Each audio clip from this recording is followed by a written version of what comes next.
अस्सलामुअलैकुम। शहरे वहशत एपिसोड 10। नेमत अली घन चक्कर बन गया था। एक के बाद एक मुश्किल पेश आ रही थी, लेकिन सब्र इस्तकामत से काम ले रहा था। उसने फैसला कर लिया था कि पाकिस्तान वापस जाएगा तो खैरुद्दीन खैरी को आज़ादी दिलवाकर, वरना सरजमीन हिंदुस्तान में ही अपनी जान दे देगा। राजा परमीत सिंह के आदमी उसे राजा के महल में ले आए। उसे इज्जत और एहतराम के साथ मेहमान खाने में ठहराया गया। रात को राजा साहब ने उसे दीवाने खास में तलब किया। फिर पूरे इखलाक लहजे में बोले, क्या नाम है तुम्हारा नौजवान? विक्रम राज। अलौर के रहने वाले हो? नहीं, दिल्ली से आया हूँ। घोड़ों के रसिया हो? जी। अंदाजा हो गया, हमारे पास मेहमान रहो। हम 3 दिन के लिए जवालापुर जा रहे हैं। वापिस आकर तुम्हें इनाम देंगे। तुमने सबसे सरकश घोड़े को काबू में किया है, बड़ी बात है। आराम से रहो, तुम्हें कोई तकलीफ नहीं होगी। नेमत अली को वापिस कर दिया गया। उसकी खिदमत के लिए जिस शख्स को मुतय्यन किया गया वो एक दुबला पतला अजीब सा आदमी था। रात का खाना लेकर आया तो उसमें गोश्त था। ये क्या बदतमीजी है, मैं हिंदू हूँ, गोश्त नहीं खाता। नेमत अली ने कहा तो वो मुस्कुरा दिया। आप मुसलमान हैं जनाब? इन लोगों को पता हो ना हो, मैं जानता हूँ, उसने पुरस्कार अंदाज में कहा। तुम कैसे जानते हो? इसलिए कि मैं भी मुसलमान हूँ, वो बोला और नेमत अली से घूरने लगा। आप खाना खाएं, ये हलाल गोश्त है। मैंने कलमा पढ़कर ज़िबा किया है। कलमा पढ़ो, नेमत अली ने कहा और उसने बिस्मिल्लाह पढ़कर कलमा तैयबा पढ़ लिया। उसी रात चौबहारू ने उसे राजा परमीत सिंह का पैगाम दिया। राजा साहब ने आपको बुलाया है। चौबदार नेमत अली को लेकर चल पड़ा। खूबसूरत महल की कई गुलाम गर्दिशें तय की गई और फिर चौबदार एक दरवाजे पर जाकर रुक गया। जाओ, अंदर जाओ। और नेमत अली बड़ा दरवाजा खोलकर अंदर दाखिल हुआ। राजा परमीत सिंह ने बहुत ही अच्छे अंदाज में उसका इस्तकबाल किया। हम जो कुछ भी हैं तुम्हारे इल्म में आ चुका होगा। लोग हमारी पूजा करते हैं, देवता और अवतार का दर्जा देते हैं हमें, लेकिन हम तुम्हें सच बताएं, हम अभी कुछ भी नहीं। हमारे मन में एक बहुत बड़ी बात है। अगर हमारी वो बात पूरी हो जाए तो फिर हम क्या होंगे, ये अभी संसार वाले नहीं जानते। हम पर उस शख्स की कदर करते हैं जिसके अंदर कोई खास बात हो, और तुम कलील वक्त में हमारे पसंदीदा इंसान बन गए हो। शेर दिल बचपन ही से कर्णावती के साथ रहा है। वो सिर्फ कर्णावती के बस की बात थी। शायद तुम्हें इस बात का इल्म ना हो कि कई ऐसे साइज मौत के घाट उतर चुके हैं जिन्होंने शेर दिल की पीठ पर हाथ रखने की कोशिश की, लेकिन तुमने शेर दिल को गीदड़ बना दिया और उस पर कब्जा जमाने में कामयाब हो गए। ये मामूली बात नहीं थी, हम इस बात की दिल से कदर करते हैं। विक्रम राज, हम तुम्हें अपने एक अहम मकसद में शामिल करना चाहते हैं। बस यूं समझो कि तुम हमारे मन को भा गए हो। मोहब्बत है महाराज की। तुम हमें बताओ, तुम कहीं जाना तो नहीं चाहते? क्या तुम एक तवील अरसे के लिए हमारा साथ दे सकोगे? जी महाराज, मेरे आगे पीछे कोई नहीं। मैं यहाँ आकर बहुत खुश हूँ। आपने जो इज्जत मुझे दी है मैं उसका दिल से कदर करता हूँ। शुक्रिया। हम एक सफर का इरादा रखते हैं और इसके लिए तवील अरसे से मंसूबाबंदी कर रहे हैं। इस सफर में तुम हमारे साथ रहोगे। अब मन की बात बतानी है तुम्हें तो बताए देते हैं। हमें पाताल सिंहासन की तलाश है, समझे? नेमत अली ने कोई जवाब नहीं दिया और सवालिया निगाहों से राजा परमीत सिंह को देखता रहा। पूछो हमसे कि पाताल सिंहासन क्या है? हिम्मत नहीं कर पा रहा महाराज। आपका हुक्म है तो बता दीजिए। पाताल सिंहासन पाताल नगरी में है। हमारे गुरु, हमें बहुत ही महान नाम है उनका, प्रधान सिंह। तुम समझ लो, इस संसार के बहुत बड़े अवतार हैं। हमारे गुरु हैं वो। उन्हीं के इशारे पर हम पाताल सिंहासन की तलाश में जा रहे हैं। पाताल सिंहासन हमें मिल जाए तो यूं समझ लो कि सारा संसार हमारे चरणों में होगा। पूरा संसार हमारी पूजा करेगा और ये सम्मान हमें वीर प्रधान सिंह देना चाहते हैं। उनका कहना यह है कि आप वो इस संसार से जाने की ख्वाहिश रखते हैं। जो कुछ उनके कब्जे में है वो उसे हमारे सुपुर्द करना चाहते हैं। हमने तय किया है कि हमारी बहन कर्णावती, तुम और वीर प्रधान सिंह हमारे साथ पाताल नगरी चलेंगे, जहां पाताल सिंहासन पोशीदा है। नेमत अली के रोंगटे खड़े हो गए। उसने गर्दन झुकाते हुए कहा, महाराज, मुझे जो हुक्म देंगे मैं उसके लिए हाजिर हूँ। तुम्हारी जगह बदल गई है। अब तुम महल में अंदर के हिस्से में रहोगे, वहां जहां हमारी अपनी हर चीज रहती है। जो हुक्म महाराज। गर्ज ये कि राजा परमीत सिंह उसे पाताल सिंहासन के बारे में बताता रहा, जो एक तख्त था और जिस पर बैठकर दुनिया भर के सारे राज नुमाया हो ही जाते थे, और परमीत सिंह हर चीज पर कादिर हो सकता था। खैर, नेमत अली को इस बात पर यकीन तो नहीं था। वो मुसलमान था और उसका ईमान था कि गैब का इल्म सिर्फ अल्लाह ताला को होता है। इंसान चाहे कितनी भी कोशिशें कर ले, कुत्ते की मौत मारा जाता है। तारीख गवाह थी। फिरौन, शद्दाद, नमरूद, हसन बिन सबा और ना जाने कौन कौन, ना जाने क्या क्या हसरतें लेकर दुनिया में आए, और उन्होंने अपने तौर पर हर कोशिश कर ली, लेकिन अल्लाह ताला के हुक्म से एक लम्हा उनकी तबाही का बायस बन गया और अब दुनिया में बस उनका नाम रह गया था। और वो भी बड़ी हैसियत से। तो बेचारा परमीत सिंह क्या था, खेल खेल रहा था। और फिर हिंदू धर्म में तो इस किस्म के किस्से कहानियां आम ही होती हैं। लेकिन उसका मसला सिर्फ ये था कि खैरुद्दीन खैरी की रूह को आज़ादी दिलाए, और यही सब कुछ उसकी जिंदगी का एक हिस्सा था। नई जगह राजमहल का एक बहुत ही खूबसूरत इलाका था।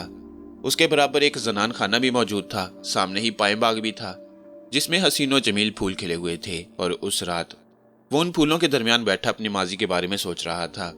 माँ बाप की तरफ से बिल्कुल बेफिक्र था कि अचानक ही उसने आहटें सुनी, और इसके बाद उसने पलट कर देखा तो कर्णावती अपनी 2-3 सहेलियों के साथ इधर आ रही थी।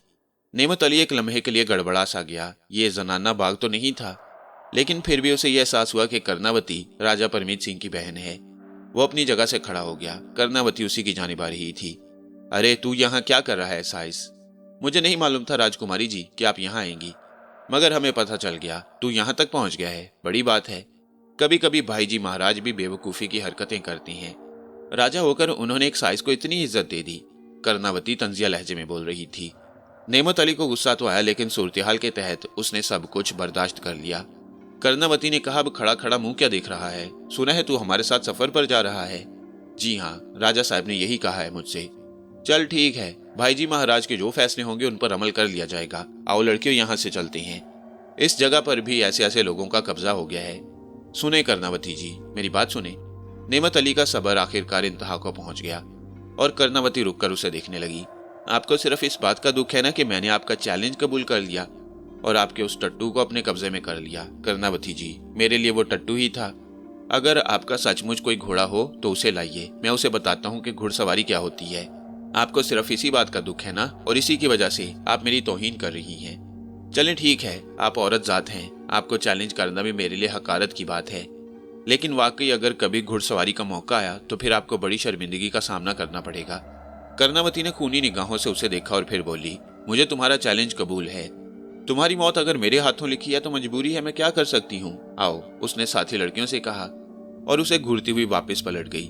नेमत अली को वाकई गुस्सा आ रहा था। एक लम्हे के लिए उसका दिल चाहा कि सारी चीजों पर लानत भेजकर वहां से चला जाए, लेकिन अभी वो यही सोच रहा था कि अचानक ही एक दरख्त से एक खूबसूरत तोता उड़ा और उसके कंधे पर आकर बैठ गया। उस वक्त उस तोते का यहाँ आना, जो बड़े साइज का था और बड़ा अजीब था, नेमत अली को बहुत हैरानकुन महसूस हुआ।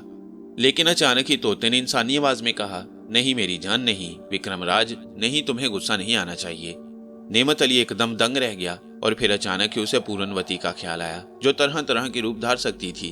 उसने हैरत से उसे देखा तो अचानक ही तोता अपनी जगह से उड़ा, जमीन पर बैठा, और इसके बाद उसे पूरनवती नजर आई, जो इंसानी शक्ल में आ चुकी थी। उसके होंठों पर एक मुस्कुराहट थी। वो आगे बढ़ी और बड़े प्यार से नेमत अली की गर्दन में बाहें डाल दी। मेरे दोस्त, मेरे साथी, तुम एक बहुत बड़ा मकसद पूरा कर रहे हो। तुम मेरी जिंदगी का बहुत बड़ा हिस्सा बन चुके हो। अगर तुम स्वीकार करो तो मैं तुम्हारे चरणों की दासी बनने के लिए तैयार हूँ।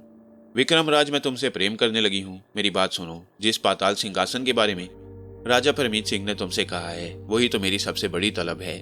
मेरा स्थान है और तुम उसका जरिया बन रहे हो। तुमने अपनी मेहनत और अपनी कोशिश से वो मुकाम हासिल कर लिया है कि राजा परमीत सिंह अब तुम्हें अपने साथ ले जाने के लिए तैयार हो गया है, वरना यह बहुत बड़ा काम था। तुम्हें जाना है। इस लड़की की परवाह मत करो, ये ऐसी ही तबीयत की मालिक है। तुम इसे जूते की नोक पर रखो, ये तुम्हारा कुछ नहीं बिगाड़ सकेगी। मैं इस बात का दावा कर रही हूँ, तुम देख लेना, ये तुम्हारे पांव चूमेगी। ये पूरनवती का कॉल है, तुम इसकी बिल्कुल चिंता न करना। अपने आप को साबित कर दो कि तुम राजा परमीत सिंह के साथ जाने के काबिल हो। बस समझ लेना कि तुम्हें मेरा ये काम करना है। नेमत अली ने उसके शानों पर हाथ रखा और उसे आहिस्ता से पीछे कर दिया। ठीक है पूरनवती जी, आपने जो काम मेरे सुपुर्द किया है, मैं उसे सरंजाम देने के लिए तैयार हूँ। बहुत बहुत धन्यवाद। बददिल मत होना, पूरनवती ने कहा, और फिर अचानक उसने हाथ फिजा में फैलाए और नेमत अली ने एक अनोखा मंजर देखा।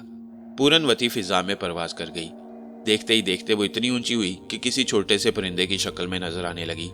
नेमत अली एक गहरी सांस लेकर महल में वापस चल पड़ा। राजा परमीत सिंह ने इसके बाद 3-4 दिन तक कोई मुलाकात नहीं की। महल में उसे एक बड़ी हैसियत हासिल थी। कर्णावती इस दौरान एक बार भी नजर नहीं आई। उन लोगों से भी मुलाकात नहीं हुई जिनके साथ बाहर की दुनिया में रहा। अलबत्ता और कुछ अफराद थे जिनसे नेमत अली की अच्छी खासी दोस्ती हो गई। उन्हीं में एक दीपचंद भी था, लंबा चौड़ा, अच्छी शख्सियत का मालिक। नेमत अली से बड़ी मोहब्बत से पेश आता। उसने बताया था कि वो भी पाताल सिंहासन की तलाश में जाने वालों में शामिल है। हमें जाना कहाँ होगा? नेमत अली ने दीपचंद से सवाल किया। मेरे सुपुर्द इस सारे सफर की जिम्मेदारियां हैं। और मुझे बता दिया गया है कि विक्रमराज महाराज कि आप हमारे साथी हैं। गालिबन आपको खास तौर से इस टीम में शामिल किया गया है। हम लोग तिब्बत की तराइयों में ऐसे इलाकों में जाएंगे जिनमें से बाज़ इलाकों में अब इंसान की पहुंच नहीं हुई।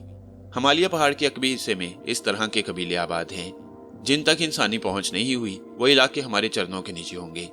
पाताल सिंहासन उन्हीं इलाकों में पाया जाता है। ना जाने क्यों नेमत अली को इस बात से दिलचस्पी का एहसास हुआ। अब तक वो ऐसे इलाकों की सैर कर चुका था जहां कोई खास बात नहीं थी। हिंदुस्तान वैसे तो बड़ी वसी जगह थी और यहाँ की कुछ रवायात के बारे में नेमत अली सुन चुका था, लेकिन तिब्बत वगैरह का इलाका उसके इल्म से बाहर था। उस अनोखी दुनिया के बारे में भी उसे थोड़ी बहुत मालूमात हासिल हुई थी। वहां बुद्ध बख्शुओं और दालाई लामाओं की हुक्मरानी थी और वहां की पुरस्कार रवायात बड़ी दिलचस्प और दिलकश थीं। नेमत अली को पहली बार यह एहसास हुआ कि अगर उन इलाकों का सफर किया जाए तो लुत्फ आ जाएगा। फिर गालिबन छठा दिन था कि उसे दीपचंद बतलाने आ गया।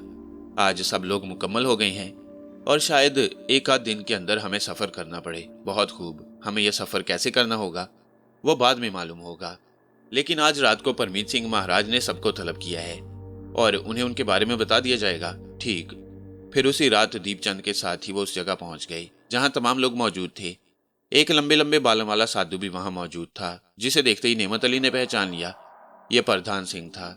नेमत अली का दिल को एक खौफ का सा एहसास हुआ। राजा परमीत सिंह ने सबका एक दूसरे से तारुफ कराया, यहाँ तक कि कर्णावती भी मौजूद थी। उसने कहा, हमारा ये मिशन एक आध दिन में रवानगी के लिए तैयार हो जाएगा और हमें अपने तौर पर सफर करना पड़ेगा। वो बहुत कुछ बताता रहा, लेकिन नेमत अली ने महसूस किया कि प्रधान सिंह उसे गौर से देख रहा है। नेमत अली के दिल को एक खौफ का एहसास हुआ तो उसके कानों में पूरनवती की सरगोशी उभरी। नहीं, तुम्हें डरने की जरूरत नहीं। इसे तुम पर शक जरूर हुआ है, लेकिन वो तुम्हें पहचान नहीं सकेगा। एकदम से नेमत अली का दिल बड़ा हो गया। इसका मतलब है कि पूरनवती तमाम हालात से वाकिफ है और उसकी पीठ पर है। नेमत अली को एक ढारस सी हुई, यहाँ तक कि जब सारी बातें खत्म हो गईं तो प्रधान सिंह उठकर उसके पास आया। पता नहीं क्यों तू मन को अपना अपना सा लगता है। क्या नाम है तेरा? विक्रमराज। कौन है तू? दासू महाराज आपका। विक्रमराज है मेरा नाम। हाँ, सो तो है। चल ठीक है, अच्छा लगा तू हमें। जान छूट गई थी, वरना नेमत अली का दिल तो धाड़ धाड़ कर रहा था कि देखो अब भांडा फूटता है। इसके बाद तमाम तर तैयारियां मुकम्मल हो गईं। नेमत अली को इन इलाकों के बारे में कुछ नहीं मालूम था, लेकिन राजा परमीत सिंह और उसके साथी तमाम कामों में मसरूफ रहे। सारी तैयारियां मुकम्मल हुई और इसके बाद उन लोगों के सफर का आगाज हो गया। वो श्रीलंका चल पड़े। श्रीलंका तक का सफर खासी दिलचस्पियों का बायस था और सफर में बहुत लुत्फ आया। कर्णावती के साथ दो लड़कियां और भी थीं जो उसकी मुसाहिब थीं। कर्णावती की नफरत का वही आलम था। बहरहाल श्रीलंका के एक कस्बे में उन लोगों ने क्या किया, हर एक को अपने तौर पर सैर व सियाहत की आज़ादी थी। यहाँ ग्यांडी नामी उस कस्बे में नेमत अली की मुलाकात एक बुद्ध लड़के से हुई। उसका नाम जयवर्तना था। वो नेमत अली का दोस्त बन गया और दोनों बहुत जल्द बेतकल्लुफ हो गए। वर्तना का बाप ग्यांडी के याकूत की एक कान में इंजीनियर था। वर्तना नेमत अली को अपने बारे में बताता रहा। उसे एक लड़की से इश्क था और वह खूब सैरो सियाहत किया करते। वर्तना ने नेमत अली को वहां के काबिल दीद मनाजिर दिखाए। ये इलाका कितना हसीन था उसे अल्फाज में बयान करना मुश्किल है। पहाड़ी इलाके में आखिरी चोटी भी देखी गई, जिसके बारे में यही रिवायत थी कि हजरत आदम अलैहिस्सलाम को इसी चोटी पर फेंका गया था। वहां बाकायदा एक अहाता बना हुआ था। श्रीलंका के मुसलमान अकीदतमंद जिंदगी की बाजी लगाकर उस चोटी तक आते थे और यहाँ बैठकर इबादत किया करते। इसके अलावा वर्तना नेमत अली को बहुत सी चीजें दिखाता रहा। उन्होंने यहाँ बुद्धों की निहायत मशहूर इबादत का महासमान देवल भी देखी और कुछ अजीब सी पुरस्कार कुव्वतें नेमत अली को अपने इर्द गिर्द रक्षा महसूस हुई। उसे यूं लग रहा था जैसे आलमे ख्वाब में हो और उसके जहन पर एक धुंध सी छाई हुई हो। उस दिन जब महासमान देवल से वापसी हो रही थी तो उन्होंने एक ऐसी जगह क्याम किया जहां पत्थर की चट्टान शेर के मुंह की शक्ल में बनी हुई थी। पूरा शेर का धाना था, लंबे लंबे दांत खुले हुए थे। जयवर्तना ने उसे बताया कि लोग यहाँ आते हैं तो इसमें बैठकर तस्वीरें खिंचवाते हैं और यूं लगता है जैसे वो शेर के हलक में बैठे हों। नेमत अली जयवर्तना के साथ वहां जा बैठा और उसके जहन पर एक धुंध सी छाने लगी। उसे यूं लगा जैसे एक अंधेरी सी फिजा हो और उसका तसलसल ना टूट पा रहा हो। गर्ज ये कि इस तरह से वक्त गुजरता रहा। वर्तना किसी गहरी सोच में डूबा हुआ था। कुछ देर वो नेमत अली के साथ खामोश बैठा रहा और इसके बाद उसने सरसराती हुई आवाज में कहा, मेरे बारे में तुम क्या जानते हो विक्रमराज महाराज? नेमत अली ने उसे सवालिया नजरों से देखा तो वो बोला, हमारा ताल्लुक श्रीलंका के एक ऐसे कबीले से है जिसका अपना एक वकार, एक मुकाम है। हम जिसे दोस्त कह देते हैं उसे जान से ज्यादा अजीज रखते हैं। ये बात भी तुम्हारे इल्म में है कि मैं मजहबन बुद्ध हूँ। और मैंने अपने कबीले की रवायात के मुताबिक बहुत सी मजहबी तालीमात का जायजा लिया है। मैं तुम्हें बहुत सी ऐसी बातें बताऊंगा जिन्हें सुनकर तुम्हें हैरत होगी। नेमत अली हैरान निगाहों से वर्तना का जायजा ले रहा था। बड़ी सादा सी जिंदगी गुजारी थी उसने। अब तक बहुत पुरस्कार वाकयात पेश आए थे उसकी जिंदगी में, लेकिन इस तरह की मालूमात उसे कभी हासिल नहीं हुई थी। पुरस्कार वाकयात से गुजरना एक अलग बात है और उनके बारे में मालूमात एक मुश्किल काम। अब तक जिन लोगों से उसकी मुलाकात हुई थी वो बेशक बाज मामलात में नाकाबिल यकीन थे, लेकिन अब सूरत हाल बहुत ही मुख्तलिफ महसूस हो रही थी। वर्तना कहने लगा, तुम नहीं जानते कि वर्धान साधानी किसी एक इंसान का नाम नहीं, बल्कि ये जमीन से आसमान तक फैली हुई एक चमकदार धुंध है जो उसके गिर्द लिपट जाती है, जो वर्धान साधानी को जानने की कोशिश करता है। और मैं तुम्हें दिल से बता रहा हूं कि वहम का कोई वजूद नहीं। मैं तुम्हें एक ऐसी जगह ले चलूंगा, अगर तुम्हें इसकी इजाजत मिली, जिसे देखकर तुम दंग रह जाओगे। नेमत अली के दिल में एक बिल्कुल ही नई उमंग पैदा हो चुकी थी। राजा परमीत सिंह की तरफ से उसे इजाजत थी कि जब तक राजा परमीत सिंह यहाँ से आगे बढ़ने का इंतजाम नहीं कर लेता, वो आजादी से जहां चाहे घूम सकता है। और वर्तना दर हकीकत एक बेहतरीन दोस्त और बेहतरीन साथी साबित हुआ। उसने कहा, वर्धान साधानी के नाम से एक जगह मंसूब है, हम उसे रांगापुली कहते हैं, जो यहाँ से ज्यादा फासले पर नहीं, यहाँ से थोड़ी सी दूरी पर एक बस्ती है जहाँ दुश्वार गुजार पहाड़ों का एक रास्ता जाता है। उस बस्ती का नाम मौदम्बे है। किसी जमाने में उस रास्ते पर आमदोरफ्त रहती थी और महकमे जंगलात के लोग जंगली हाथी पकड़ने वाले इधर जा निकलते, मगर इसके बाद वहां पै दर पै वाकयात होने लगे और लोगों ने उधर जाना छोड़ दिया।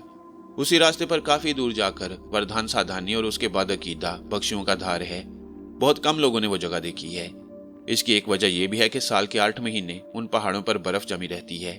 मेरे पिता ने भी दूर से ही उस धार की इमारत देखी है, पर करीब जाने की हिम्मत नहीं की। इसकी वजह वहां की रवायात हैं। कैसी रवायात? नेमत अली के मुंह से बेसाख्ता निकला। उसे यूं लग रहा था जैसे अब उसके जहन में कुछ नई उमंगों ने जन्म लिया हो। वो कहने लगा, अभी तुमने कहा था वर्तना के वर्धान साधानी बद अकीदा और बदमस्त है। हाँ, उन लोगों के अकीदे हमारे अकाद से मेल नहीं खाते, लेकिन हम अपने अल्फाज में उन्हें काफिर कहते हैं, क्योंकि वो बुद्ध मत से बहुत दूर की बातें करते हैं। और वो जगह कैसी है? वहां बर्फ जमी रहती है और वहां लोगों के जाने की एक वजह यह भी थी कि वहां जो एक दफा चला गया वो या तो दुनिया को तर्क करके उन्हीं गुमराह भक्षियों में शामिल हो जाता है या फिर पागल हो जाता है। ओ, नेमत अली ने मध्यम लहजे में कहा। इसके बाद वो वापस आ गया। वर्तना ने उसे एक अजीब ही दुनिया की सैर करा दी थी, लेकिन जिस जगह क्याम किया गया था वो भी खास किस्म की तर्ज तामीर का नमूना थी। नेमत अली को भी एक ऐसी जगह दे दी गई जो मेहमान खाने के तौर पर इस्तेमाल होती थी। उसका रास्ता बाहर ही था। रात के खाने पर सब लोग साथ थे। नेमत अली को बाकायदा नौकरों की जगह नहीं दी गई, और फिर खास तौर से क्योंकि उसे हिंदू समझा जाता था, इसलिए रात का खाना उन लोगों ने साथ ही खाया। सब्जियां, दूध और कुछ खास किस्म की चीजें जो बड़ी लजीज थीं, और तब्दीली भी। ना जाने कब तक नेमत अली जागता रहा। फिर उसने लाइट बुझाई और अपने बिस्तर पर लेट गया और बहुत देर तक करवटें बदलता रहा। ना जाने कब उसे नींद आ गई और ना जाने कितनी देर सोया था कि नींद ही के आलम में उसे यूं महसूस हुआ कि कोई उसे पुकार रहा हो। जो उसे पुकार रहा था उसकी आवाज जानी पहचानी सी लगती थी, और नेमत अली एकदम जाग गया। घड़ी उस वक्त रात का 1 बजा रही थी। एक बार फिर आवाज सुनाई दी तो वह तड़प कर उठ गया। विशाली की आवाज उसने साफ पहचान ली थी। पता नहीं कौन जाग रहा था, कौन सो रहा था। यहाँ इस जगह नेमत अली नहीं था, बल्कि बहुत से लोग उसके आसपास मौजूद थे, लेकिन वो उन सबसे बेनियाज बाहर निकल आया। बाहर उसने एक सफेद साया देखा जो सिल्की लिबास में मलबूस था। साया सर से पांव तक एक लिबादानुमा लिबास में मौजूद था, लेकिन सर के बाल खुले हुए थे। और फिर धुंध में छाई हुई मध्यम रोशनी में उसने गर्दन घुमाकर देखा तो नेमत अली एकदम बेख्तियार हो गया। वो विशाली ही थी। विशाली! उसने हाथ बढ़ाकर आवाज दी, लेकिन विशाली आगे बढ़ गई। उसका लिबास उड़ रहा था। नेमत अली दीवानावार उसके पीछे चल पड़ा। इससे पहले कभी उस पर यह लम्हा तारी नहीं हुआ था। वो आगे बढ़ता रहा। ऊंची नीची टीकरियों, वादियों और मैदानों से गुजरते हुए वो आगे बढ़ता जा रहा था। विशाली उसे इतने ही फासले पर थी, यूं लगता था जैसे वो फिजा में तैर रही हो। नेमत अली को इस बात का अंदाजा नहीं था कि वो कितनी दूर निकल आया, लेकिन यह अनोखा सफर उसके लिए होशो हवास से आ रही था। बस्ती पीछे रह गई और वो पहाड़ी रास्तों पर आगे बढ़ता चला जा रहा था।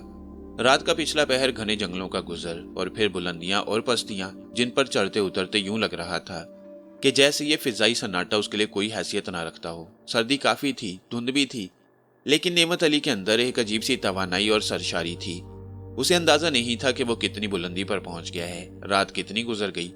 आखिरकार कुछ देर के बाद उसने दियो कामत दरख्तों पर इक्का दुक्का परिंदों की चहचहाहट सुनी। इसके साथ ही मध्यम मध्यम रोशनी भी नमूदार होती जा रही थी, गोया सुबह होने वाली थी। फिर जरा सा उजाला हुआ तो उसने सर उठाकर देखा। इस वक्त वो जिस पहाड़ की दुश्वार गुजार पहाड़ी पर चढ़ रहा था उसके खात्मे पर उसे एक इमारत धब्बे की सूरत में नजर आई। उसने देखा कि उस इमारत के अकब में पहाड़ एक दीवार की तरह सीधा उठता चला गया है और इतना बुलंद है कि उसकी चोटी बादलों में छुप गई है। वो आगे बढ़ता चला गया, लेकिन अब तक उसने ऐसा कोई मंजर कभी नहीं देखा था। विशाली भी उसे कहीं आसपास नजर नहीं आ रही थी। वो आगे बढ़ता रहा और फिर एक अजीब इमारत नजर आई, बल्कि उसे इमारत कहना मुनासिब नहीं, पहाड़ की एक ठोस चट्टान को तराश कर कुदरती गार की कैफियत दे दी गई थी, जिसकी एक मेहराब से बनी हुई थी। मेहराब से गुजरकर एक तवील गुलाम गर्दिश नजर आ रही थी। एक छोटा सा गुंबद भी महसूस हो रहा था। ऐसा महसूस होता था कि जैसे उस आधे गुंबद का हिस्सा पहाड़ ने निगल लिया हो। अंदरूनी हिस्सा सुरंगों और गुफाओं पर मुश्तमिल था। चट्टानों को काट काट कर छोटे बड़े हुजरे बनाए गए थे। यकीनन इन हुजरों में भक्षु या पुजारी रहते होंगे। गर्ज ये कि वो आगे बढ़ता रहा और फिर अचानक ही उसने पानी गिरने का शोर सुना। यहाँ से कुछ फासले पर दो रास्ते फूटते थे और उन रास्तों में से एक तरफ विशाली खड़ी उसे देख रही थी। वो कुछ और आगे बढ़ा तो उसने चट्टान में 4-5 सीढ़ियां तराश कर ऊपर जाने का रास्ता देखा और फिर जब वो ऊपर पहुंचा तो उसे एक छोटा सा प्लेटफॉर्म नजर आया। यहाँ विशाली घुटनों के बल बैठ गई। नेमत अली उसके सामने जा खड़ा हुआ। उसने कहा, विशाली। लेकिन अभी उसके मुंह से ये अल्फाज अदा हुए थे कि अचानक विशाली का पूरा बदन धुएं में डूब गया। सफेद लतीफ धुआं जिससे खुशबू उठ रही थी। चंद लम्हात तक ये धुआं फिजा में बुलंद होता रहा और इसके बाद जब धुआं हटा तो नेमत अली ने देखा कि वहां किसी का कोई वजूद नहीं। नेमत अली आंखें फाड़ फाड़ कर चारों तरफ देखने लगा। उसे एक अजीब से दुख का एहसास हुआ। उसके अलग से एक मध्यम सी आवाज निकली, विशाली कहाँ चली गई तुम? उसकी आवाज आंसू में डूब गई। उसे यूं लगा जैसे उसे किसी ने अपने दोनों बाजू में संभाल लिया हो और एक अजीबोगरीब खुशबू उसके सारे वजूद में तैरने लगी। फिर उसे यूं महसूस हुआ जैसे किसी के घनेरे बाल उसके चेहरे को छू रहे हों। एक लम्हे के लिए उसकी आंखें बंद हुई, फिर फौरन ही खुल गईं। बड़ी अजीब सी कैफियत का एहसास था। जब जहनी कैफियत वापस आई तो उसने पूरनवती को देखा, जिसका चेहरा धुंध जैसी कैफियत में चमक रहा था और उसके होंठों पर एक दिलकश मुस्कुराहट थी। महामती आप? हाँ विक्रमराज, ये मैं हूँ। तुम जिंदा तिलिस्मात में घिर गए हो। तुम बहुत सी निगाहों का मरकज बन गए हो और मैं जानती हूँ ऐसा क्यों है। तुम्हारे तस्वुर में ये बात नहीं होगी विक्रमराज कि देवी और देवताओं ने तुम्हें अपनी तहवील में ले लिया है। न जाने वो तुमसे क्या काम लेना चाहते हैं। जो होगा उस पर परेशान मत होना। जो गुजर रही है उसे गुजरने दो। वक्त आने पर बहुत सी हकीकतें खुद तुम्हारे सामने आ जाएंगी। लेकिन मैं वो नहीं हूं जो तुम लोग समझ रहे हो मुझे। मैं जानती हूँ विशाली कहाँ गई। नेमत अली के मुंह से बेख्तियार निकला और पूरनवती का चेहरा खुश्क हो गया। एक विशाली पर इन्हसार मत करो विक्रमराज। बहुत सी विशाली तुम्हारे रास्ते में आएंगी। बहुत कुछ तुम्हारे रास्ते में आएगा, समझ रहे हो ना? बस सुबह हो गई, बाकी बातों पर गौर मत करो, बाद में सोचना। पूरनवती ने नेमत अली की आंखों पर दोनों हाथ रख दिए। नरम सा एहसास और इसके बाद एक आवाज, उठ जाइए महाराज, नाश्ते का समय हो गया है। आप बहुत देर से सो रही हैं। सब जाग गई हैं। एकदम से नेमत अली के बदन में थरथराहट सी हुई और उसकी आंख खुल गई। समझ में नहीं आ रहा था कि ये सब क्या है, क्या हो गया। ये त्रिसम तो बहुत ही हौलनाक था। अपनी जगह से उठा, पूरा बदन टूट रहा था। साफ लग रहा था कि जो सफर उसने रात को तय किया था वो उसके जिस्म पर भी असरअंदाज हुआ है। बाकी लोग नॉर्मल थे। आगे बढ़ने की तैयारियां हो रही थी। यहाँ तक कि आगे के सफर का आगाज कर दिया गया। उन लोगों का जरिया सफर शानदार किस्म की जीपें और घोड़े थे। 3 जीपें थीं, 5 घोड़े, और उन घोड़ों को वहीं से हासिल किया गया। राजा परमीत सिंह के लिए सारे काम करना मुश्किल नहीं था। हर जगह उसकी पजीराई हो रही थी और इसका नेमत अली को भरपूर तरीके से अंदाजा था। प्रधान सिंह अलबत्ता जब कभी सामने आता तो उसे गौर से देखने लगता। ये खुशनसीबी थी कि उसके जहन में नेमत अली की बात नहीं आई। इस दौरान नेमत अली ने कई बार ये कोशिश की कि प्रधान सिंह के मामूलात तलाश करे और ये पता चलाए कि अगर खैरुद्दीन खैरी की रूह उसके कब्जे में है तो वह किस तरह उन रूहों को अपने कब्जे में रखता है, या फिर खैरुद्दीन खैरी के अलावा कोई और रूह भी उसके कब्जे में है या नहीं। लेकिन जाहिर है नेमत अली को यह सब कुछ नहीं आता था, चुनाचे वो कुछ मालूम नहीं कर सका। सफर का आगाज हो गया। माहौल इंतहाई खूबसूरत था। न जाने कैसे कैसे मामलात नजर आ रहे थे। वो लोग खूबसूरती के साथ आगे बढ़ते चले जा रहे थे और देख रहे थे कि यहाँ ना जाने क्या क्या है। तिब्बत के इलाके में हर मंजर बेपनाह खूबसूरत था और जो कुछ निगाहों के सामने आ रहा था वो इतना हसीन था कि लुत्फ आ जाता। तकरीबन 2 दिन का सफर किया गया और अब इसके बाद वो रवायती पहाड़ी सिलसिला शुरू हो चुका था, जिसके बारे में पहले भी कई बार सुना जा चुका था। इस दौरान क्याम भी होता था, खाना वगैरह भी पकाया जाता और सारी चीजें निगाहों के सामने आ जाती। नेमत अली बहुत ही अजीब कैफियत का शिकार था। इस दौरान ना तो विशाली उसे नजर आई और ना ही पूरनवती। बस वक्त गुजर रहा था और एहसासात में तब्दीलियां होती जा रही थीं। फिर एक बहुत ही खूबसूरत जगह क्याम किया गया। यह हिमालय की तराई का इलाका था और यहाँ के मनाजिर काफी हद तक खूबसूरत थे और दिल ये चाहता था कि यही जिंदगी की शाम हो जाए। कर्णावती की नफरत का वही आलम था। यहाँ गालिबन कुछ वक्त ज्यादा क्याम करना था। इसकी वजह तो मालूम नहीं हो सकी, लेकिन यूं लगता था जैसे राजा परमीत सिंह यहाँ ज्यादा वक्त गुजारना चाहता हो। दोपहर के बाद मौसम में खासी तब्दीलियां पैदा हो गईं। आसमान पर बादल झुके हुए थे। कर्णावती एक खूबसूरत सफेद घोड़े पर सवार होकर सैरो सियाहत के लिए निकली। नेमत अली को भी कोई काम नहीं था। अचानक ही कर्णावती ने कहा, जी शायद सवार, आओ चल रहे हो मेरे साथ। नेमत अली ने गर्दन उठाकर कर्णावती को देखा। उसकी आंखों में बदस्तूर तज़हीक के आसार थे। कहाँ जाना है राजकुमारी जी? इन इलाकों में घोड़े की सैर का मजा ही अलग है, बशर्ते कि किसी के अंदर हिम्मत हो। नेमत अली ने गर्दन खम करके कहा, अगर आप मुझे हुक्म देंगी तो भला मेरी क्या मजाल है इनकार करूं। घोड़ा लाओ, कर्णावती ने एक साय से कहा और एक मशकी घोड़ा लेकर आ गया। घोड़ा निहायत तंदुरुस्त तवाना था। क्या ख्याल है? जी। तो फिर आओ, कर्णावती बोली और नेमत अली घोड़े पर सवार हो गया। कर्णावती आहिस्ता आहिस्ता सफर कर रही थी। उसके साथ 3 घोड़े और थे। चौथे घोड़े पर नेमत अली सवार था। कर्णावती की आंखों में कोई अजीब सी कैफियत नजर आ रही थी जिसको नेमत अली ने महसूस नहीं किया। घोड़े सुस्त रवि से आगे बढ़ रहे थे। उन्हें दौड़ाने की कोशिश नहीं की गई क्योंकि ये इलाका घोड़े दौड़ाने के काबिल था ही नहीं। कर्णावती एक खौफनाक ढलान तक पहुंची। ये ढलान नाकाबिल यकीन था। इतनी खौफनाक चट्टानें उसमें बिखरी हुई थी कि अगर जरा सी भी लग्जिश हो जाए और इंसान उसके दरमियान चला जाए तो कीमा ही बन जाए। यहाँ आकर कर्णावती ने अपना घोड़ा रोका, लेकिन इस अंदाज में कि घोड़ा ढलान के बिल्कुल किनारे पर खड़ा था।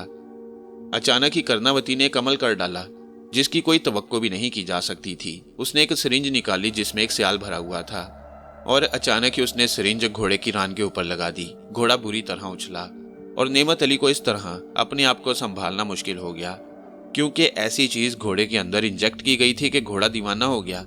इसके बाद उसने ढलान में छलांग लगा दी। ये सब कुछ नेमत अली के लिए नाकाबिल यकीन था।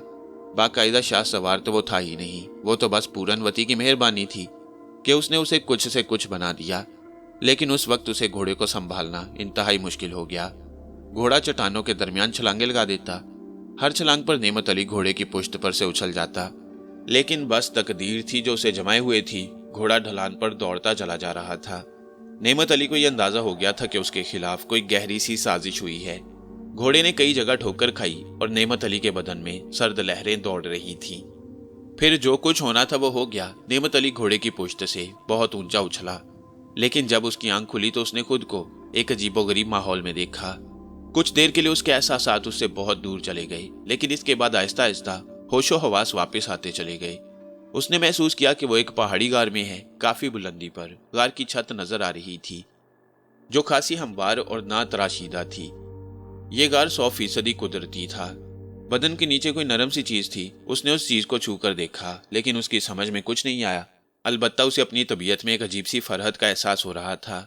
रफ्ता रफ्ता वाकयात उसके जहन में नुमाया होते चले गए। उसे वो ढलान का हौलनाक सफर याद आया। कर्णावती याद आई जिसने घोड़े को इंजेक्शन दिया था और घोड़ा पागल हो गया।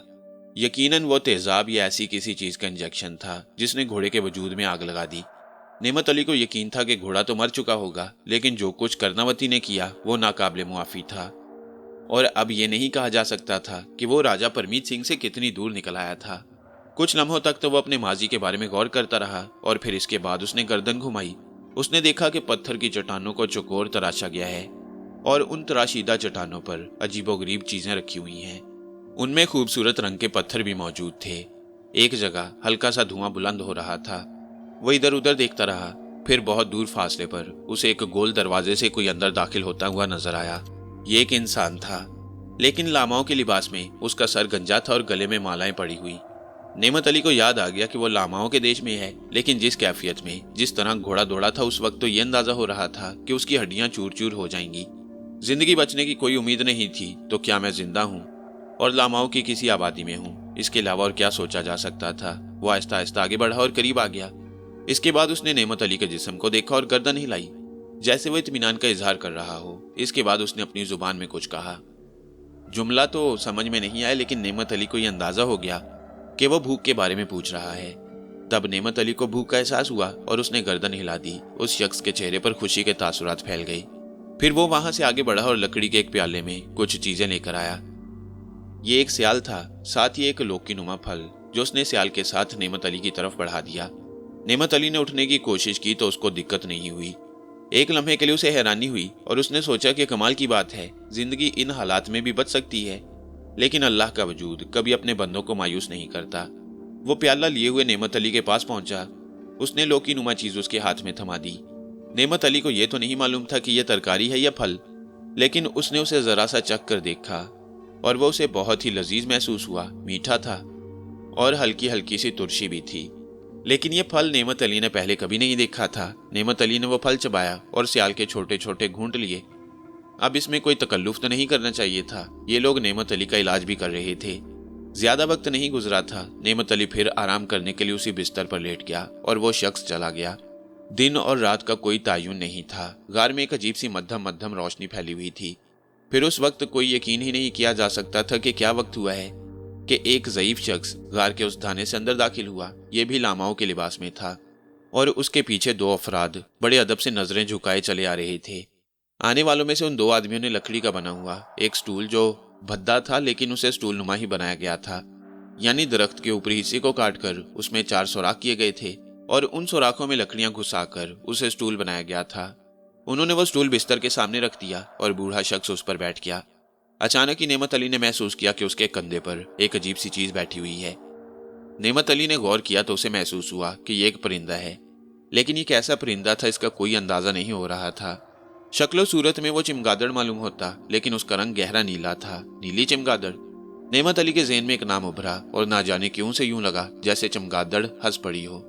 उधर बूढ़ा गहरी निगाहों से नेमत अली का जायजा ले रहा था। फिर उसने कहा, कौन हो तुम और कहां से आए हो? मैं बहुत दूर से आ रहा हूं और मैं नहीं जानता कि मैं यहाँ कैसे पहुंचा। ये कौन सी जगह है? पाताल नगरी, बूढ़े ने जवाब दिया और नेमत अली के जहन को शदीद झटका लगा। यही नाम तो राजा परमीत सिंह ने लिया था, पाताल नगरी। कोई पाताल सिंहासन जिसके लिए परमीत सिंह ने यह सफर किया था। बूढ़े ने कहा, हम पाताल नगरी के ऊपरी हिस्से में हैं। जमीन की गहराइयां यहाँ से थोड़े फासले से शुरू होती हैं। और क्या तुम इस बात पर यकीन करोगे कि तुम्हें यहाँ एक मकसद के लिए बुलाया गया है? नेमत अली को याद आया कि वो यहाँ खुद तो नहीं आया, उसके साथ तो कर्णावती ने साजिश की थी। जिंदगी बच गई, ये भी बहुत बड़ा काम है। हाँ, तुम ठीक कहते हो, लेकिन देवताओं के फैसले ऐसे ही हुआ करते हैं। तुम खुद यहाँ नहीं आए, बल्कि जो कुछ तुम्हारे साथ किया गया वो तुम्हें यहाँ पहुंचाने के लिए था। नेमत अली का मुंह हैरत से खुल गया। बूढ़े ने उसके दिमाग में उठने वाले ख्यालात को पढ़ लिया था। बूढ़ा फिर बोला, हाँ, मैंने तुम्हारे ख्यालात को पढ़ लिया है। तुम्हें जो एक शक्ल बख्शी गई है, शायद तुम्हें याद हो कि एक नौजवान ने तुम्हें तुम्हारे बारे में बताया था जिसका नाम वर्तना था। वर्तना का ताल्लुक भी हमसे ही था। नेमत अली ने आंखें बंद कर ली। उसकी हैरतों में इजाफा होता जा रहा था। बूढ़े ने कहा, हैरान होने की कोई बात नहीं, बाज मामलात ऐसे ही होती हैं। तुम थोड़ा सा आराम करो, ठीक हो जाओगे और तुम्हें बहुत आसानियां मिल जाएंगी। मैं तुम्हारी रिहाइश का बंदोबस्त किए देता हूँ। इसके बाद नेमत अली को एक बहुत ही अच्छी जगह, जो एक झोंपड़े की शक्ल में थी, रहने के लिए दी गई। यहाँ उसे बड़ी आसाइशें फराहम की गई थी, लेकिन वो दंग था कि यह सब कुछ क्या हो रहा है। कुदरत उससे क्या काम लेना चाहती है? उसकी जिंदगी का तो एक ही मकसद था, खैरुद्दीन खैरी की रिहाई। कर्णावती कमबख्त ने उन लोगों से फासला पैदा कर दिया। वक्त के फैसलों का तो इंतजार करना ही पड़ता है जब इंसान के बस में कुछ ना रहे। और वक्त ने आगे की कहानी बढ़ाई। उस वक्त रात हो चुकी थी जब अचानक ही खैरुद्दीन खैरी के परों की फड़फड़ाहट सुनाई दी। जिस झोंपड़ी में वो फरोकश था, वहां एक रोशनदान नुमा जगह भी बनी हुई थी। परों की फड़फड़ाहट की आवाज उसी रोशनदान से आई थी और नेमत अली चौंक कर इधर उधर देखने लगा। फिर उसने उसी नीली चमगादड़ को देखा जो उस रोशनदान से अंदर उतर आई थी। नेमत अली हैरान रह गया। चमगादड़ जमीन पर बैठी और इसके बाद अचानक ही उसका कद बढ़ता चला गया और दूसरे लम्हे वो पूरनवती की शक्ल इख्तियार कर गई। नेमत अली अपने बिस्तर से उठकर बैठ गया जो जमीन पर लगा हुआ था। पूरनवती के होंठों पर मुस्कुराहट थी। हाँ, मैं भला तुमसे दूर क्यों रह सकती हूँ? मुख्तसर अल्फाज में तुम्हें बता दूं, नीली चमगादड़ बूढ़े आहूरा का शनाख्ती निशान है, लेकिन मैंने उसे धोखा दिया। नीली चमगादड़ से मेरी जंग हुई और मैंने उसे हलाक करके उसका रूप धार लिया, क्योंकि मुझे तुम्हारे पास आना था। अब मैं तुम्हें बता दूं, राजा परमीत सिंह, कर्णावती और उसका गिरोह प्रधान सिंह यहाँ आ चुके हैं और बहुत जल्द वो तुमसे आकर मिलेंगे। सुनो, जो कुछ मैं तुम्हें बता रही हूँ उसे गौर से सुनो। पहले मुझे तुम्हारे बारे में कुछ नहीं मालूम था और वाकई मेरा जादू तुम्हारी शख्सियत के सामने बिल्कुल बेअसर हो गया। इसकी बुनियादी वजह यह थी कि मुझे तुम्हारे धर्म से इख्तलाफ था। लेकिन बिल्कुल अचानक कुछ बातें मालूम होते हुए मुझे ये पता चल गया कि तुम मुसलमान हो। मुझे से कोई इख्तलाफ नहीं था। बाद में मुझे और भी बहुत सी तफसीलात मालूम हुई। तुम्हारा एक मकसद है जिसके लिए तुम सरगर्दा हो। मैं तुम्हारी मदद करने के लिए तुम्हारे पास इस वक्त यहाँ आई हूँ। सुनो, इत्तेफाक की बात है कि तुम्हारी शक्ल सूरत इन लोगों के एक मुकद्दस देवता साधु वस्तु से मिलती जुलती है। बूढ़ा आहूरा भी जानता है कि तुम साधु वस्तु नहीं हो, लेकिन वो एक खेल खेलना चाहता है। बात यह है कि बुद्धों के दो अकायद यहाँ एक दूसरे से टकराते हैं। तुम्हें वर्तना ने बताया था कि यहाँ पाताल नगरी में एक ऐसा कबीला आबाद है जो बुद्ध धर्म में तहरीफ समझता है और उस पर यह सरगर्दा है। तुम्हें इसीलिए यहाँ लाया गया है। तुम्हें यह भी मालूम है कि राजा परमीत सिंह पाताल नगरी के पाताल सिंहासन पर विराजमान होना चाहता है और प्रधान सिंह उसकी मदद कर रहा है। लेकिन असल बात तुम्हें नहीं मालूम। प्रधान सिंह असल में परमीत सिंह को यहाँ लाकर उसके जरिए पाताल सिंहासन पर कब्जा करना चाहता है, और जब वो पाताल सिंहासन तक पहुंच जाएगा तो सबसे पहले वो राजा परमीत सिंह को ही कत्ल करेगा। ताकतों के खेल ऐसे ही चलते हैं। वो लोग यहाँ पहुंच चुके हैं और बहुत जल्द तुमसे मिल लेंगे, क्योंकि बूढ़ा आहूरा तुम्हें उनसे मिलने की इजाजत देगा। समझ गए हो ना तुम फिर उन सबके रहनुमा बनोगे। यहाँ तुम्हारा एक मुजस्मा देवता की हैसियत से नसब है, जिसकी बिना पर बूढ़ा आहूरा अपनी कौम को तुम्हारी जानिब रागिब करना चाहता है, और वह तुमसे इसके लिए मदद लेगा। उसकी मदद जरूर करना। बाकी मैं तुम्हारे साथ हूँ। किसी न किसी शक्ल में तुम तक पहुंचती रहूंगी और तुम्हें आगाह करती रहूंगी। नेमत अली दंग रह गया। रानी पूरनवती को उसकी सारी तफसील मालूम हो गई थी। लाजमी बात है कि उसका नाम भी उसे पता चल गया हो। उधर बूढ़े आहूरा के बारे में भी उसने सारी तफसील बता दी। रानी पूरनवती ने कहा, कहीं किसी जगह भी बददिल न होना। मैं तुम्हें कभी नहीं छोड़ूंगी, बेफिक्र रहो। नेमत अली के मुंह से आवाज नहीं निकल सकी। अब मैं जा रही हूँ, हौसले से काम लेना। चुनाचे वो उसी रोशनदान से परवाज कर गई और नेमत अली गहरी गहरी सांसें लेने लगा। इधर नेमत अली यहाँ तक पहुंच गया और उधर राजा परमीत सिंह उस वक्त के बाद से सख्त बददिल हो गया। उसका गुरु प्रधान सिंह भी नेमत अली के लिए बहुत परेशान था। किसी को यह मालूम नहीं था कि कर्णावती ने क्या काम दिखाया है, लेकिन वक्त के ये खेल चलते रहते हैं। वो लोग आगे बढ़ते रहे, यहाँ तक कि वो उस मंदिर तक पहुंच गए जहां उन्हें हैरत अंगेज चीजें नजर आने लगी। यानी पाताल नगरी के सफर का आगाज हो गया। जितनी मुश्किलात से वो इन ढलानों पर उतरे थे, उनकी हालत काबिले रहम हो रही थी।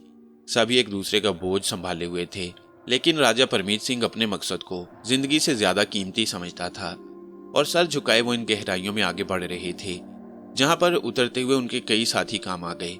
लेकिन समझ में नहीं आता था कि ये सिलसिला कब तक खत्म होगा और पाताल की गहराइयों का ये सफर ना जाने कहां तक पहुंचेगा। वो उतरते रहे और वक्त आगे बढ़ता रहा। उन खौफनाक गहराइयों में उतरते ही दिल पर उकताहट तारी हो रही थी, लेकिन वो सफर कर रहे थे। और फिर वो ये देखकर हैरान रह गए कि इन ढलानों का इख्तिताम एक वसी और शानदार पहाड़ के दामन में जाकर खत्म हुआ, जिसकी चोटी पर बर्फ जमी हुई थी। पहाड़ों का यह सिलसिला नीम दायरे की शक्ल में फैला हुआ था और इंतहाई तवील और रीज़ था। ताहद्दे नजर पहाड़ ही पहाड़, जिनमें कहीं कोई दर्रा या शगाफ नजर नहीं आता था। उसके आगे का मैदान बंजर था, जिसमें बड़े बड़े पत्थर और चट्टानें नजर आ रही थीं, और उन पत्थरों और चट्टानों के दरमियान मवेशियों के रेवड़ घास की तलाश में घूमते नजर आ रहे थे। पहाड़ों के निस्बतन नीचे ढलानों पर घने जंगलात थे और उन जंगलात में छोटे छोटे मैदान बिखरे हुए थे, जो दूर से देखने में वाजे नहीं थे, लेकिन गौर करने पर अंदाजा होता कि वो खेत हैं। वो सब वहां रुके और सबसे पहले वहां उन्होंने अपनी तेज निगाहों से उस माहौल का गहरे तरीके से जायजा लिया। ये भूरे रंग की चट्टानें नहीं, ये चट्टानें नहीं हैं, प्रधान सिंह ने कहा। तो फिर ये झोंपड़े हैं जो एक खास किस्म की घास से बने हुए हैं। ये तो बड़ी अजीब सूरत हाल है। क्या वाकई हम पाताल नगरी पहुंच गए? हाँ, मैं जो कुछ तुम्हें बता रहा हूँ उस पर शक ना करो। नहीं, शक की बात नहीं है गुरु महाराज, आप जो कह रहे हैं वो सच होगा। गर्ज ये कि वो आगे बढ़ने लगे। फिर उन्हें एक दरिया नजर आया। उसके आसपास कुदरती खंदकें भी थी। ये मकानात नुमा झोंपड़े बहुत खूबसूरत बने हुए थे। एक बाकायदा आबादी थी जो निस्बतन बुलंद मुकाम पर बनी हुई थी। वो आगे बढ़ते रहे और फिर वो एक ऐसी चट्टान के पास पहुंच गए जो इमारत नुमा बनी हुई थी। उसके बारे में राजा परमीत सिंह ने प्रधान सिंह से पूछा, वो कौन सी जगह है? यकीनन किसी मुअज़्ज़ज़ शख्सियत की रिहाइश का। वो यहाँ से भी आगे बढ़ते रहे और फिर वो एक ऐसी जगह पहुंच गए जहां उन्हें बहुत से लोग नजर आए। ये गट्ठे हुए सर और लंबी चोटियों वाले लोग थे, जिनके ऊपरी जिस्मों पर गहरे रंग के लिबास थे। सर साफ शफाफ और अजीबोगरीब थे। फिर उन्होंने एक और शख्स को देखा जिसकी गर्दन में बेशुमार छोटी छोटी जानवरों की खोपड़ियां पड़ी थीं। वो लोग उनके चारों तरफ बिखर गए और फिर इस तरह उन्हें आगे बढ़ने का इशारा करने लगे जैसे वो उन्हें आगे ले जाना चाहते हों। यहाँ तक कि वो उनके साथ चलते हुए उस आबादी के पास पहुंच गए जो झोंपड़ियों की आबादी थी। यहाँ उन्हें एक अहाते में लाया गया जो काफी वसी और रीज़ था। यहाँ भी छत वाले झोंपड़े बने हुए थे।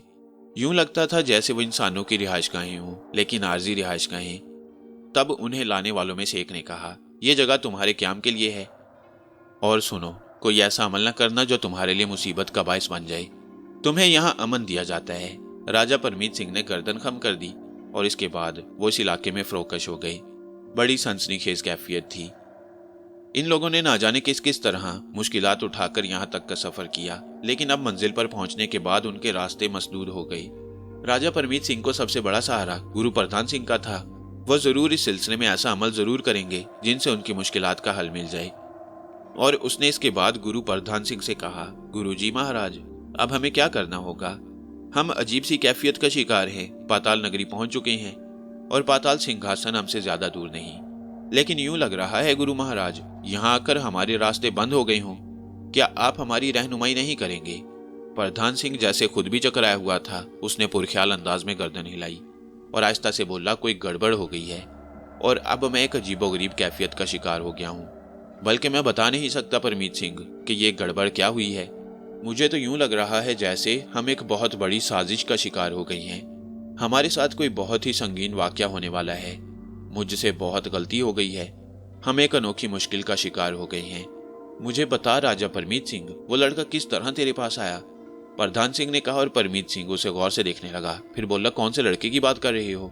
विक्रम राज, जिसे तू अपने साथ लाया था और वो पुरस्कार तरीके से गुम हो गया।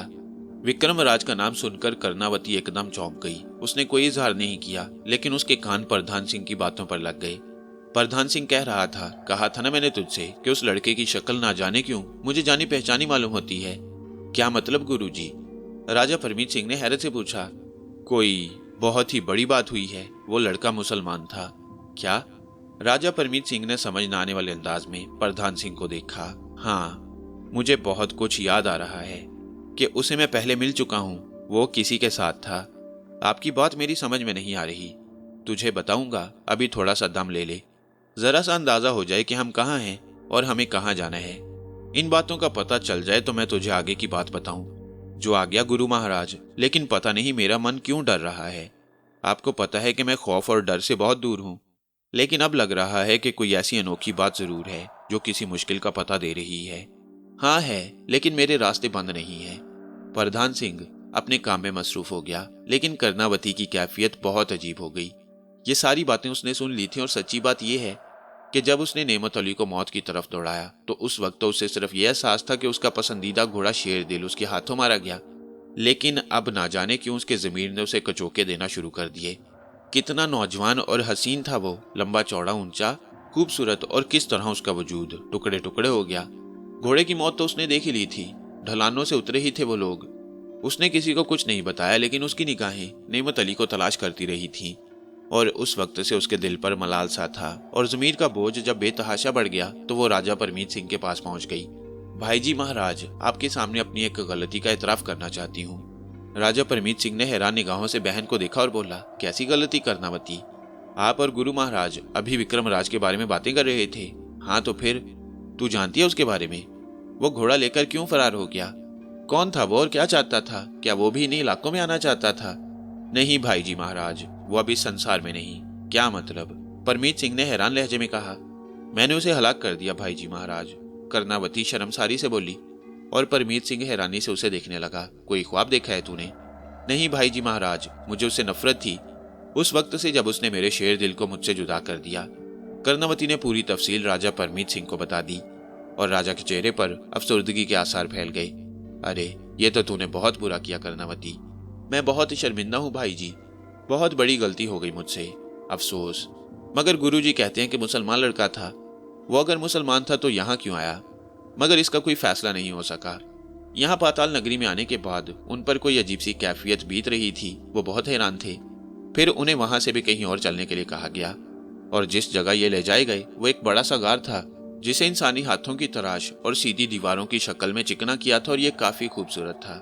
उसमें बहुत सी कीमती चीजें सजावट के तौर पर लगी हुई थी और कहीं से भी अंदाजा नहीं होता था कि वो कोई अजनबी जगह है। ये लोग यहाँ आने के बाद बैठे थे। ज्यादा देर नहीं हुई कि अचानक एक तरफ से कुछ सरसराहटें सुनाई दी। ये सरसराहटें जिस तरफ से आई थी वो एक अजनबी जगह थी। उन सरसराहटों के नमूदार होने के साथ ही वहां एक दीवार अपनी जगह से हट गई और उसमें एक गोल दरवाजा नमूदार हो गया। हैरानी की बात थी कि उस वीराने में जहां सिर्फ पथरीली चट्टानों के अलावा कुछ नहीं था, इस तरह का कोई अमल भी होगा, उन्हें कुछ पता नहीं चल सका था। जो सुराख पैदा हुआ वो तारीक था और उससे कोई रोशनी नहीं आ रही थी, लेकिन चंद लम्हों के बाद ही उसमें आहिस्ता आहिस्ता रोशनी होने लगी और फिर उन्हें कुछ मशालें नजर आईं जो इंसानी हाथों में थीं।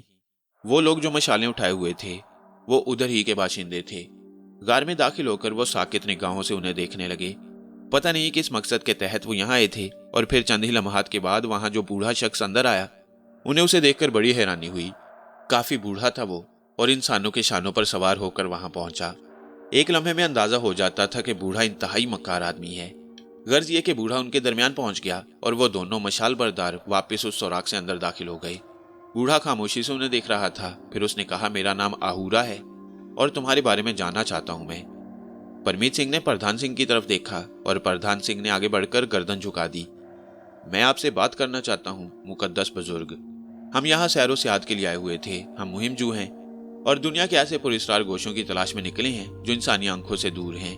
मोहतरम बुजुर्ग, हम इस तरफ भटके हुए आ निकले हैं और ये तो बहुत ही बड़ी बात है कि हम एक ऐसी अजनबी जगह आ गए हैं जो हमारी समझ में नहीं आई।